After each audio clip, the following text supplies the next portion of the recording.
Operasyona Cerablusê ku bi pêşveçûna artêşa azad û Tirkiye berdewam dike, xeteraya nekokiyên pir alî jî berz dike. Rusya, Amerîka, İran, Tirkiye û hêzên dîtir her yek li gorî ajandeyên xwe tev digerin û ev jî dihêle ku hêzên Kurdî bi artêşa azad û komên tundirev re her li keviya şer bimînin. Di vê qonaqê de jî helwesta enekesê bi taybetî dihate meraq kirin. راوستن وبسكن يعني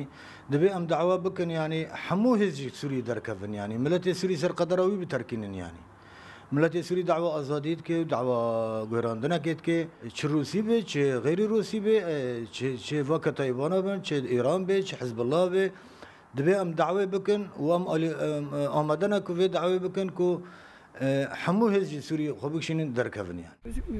Piştî topbarana li ser çend gundan û muameleya nebaşiya li hemberî şervanên Kurd ên ku dîl hatibûn girtin, rexne li bêşa Kurdî ya di nava opozisyona Sûrî de hatin girtin. Lê nûnerên enekesê didin zanîn ku helwesta wan zelal e û ew alîgirê wê yekene ku tu dewlet bi serê xwe axa Sûrî dagir nekin û destkeftiyên Kurdan jî ji nav nebin.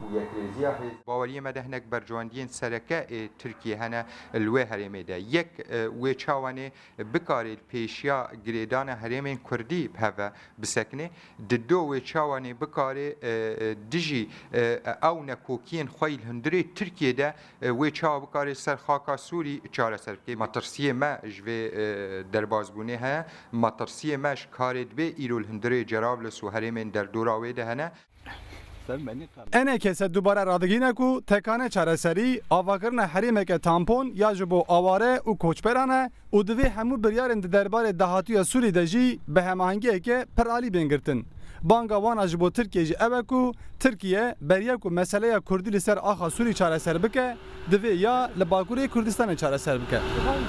Operasyona Cerablusê çawa ku di navbeyna hêzên mezin de dibe sedema nekokiyan, خویه کوی هن مترسی ناکوکین د ناوبینا انکیسه و تردن انکیسه و بیش عربیا د ناو اپوزیسیون دجی کورتر بکه راوین ستر رودا استانبول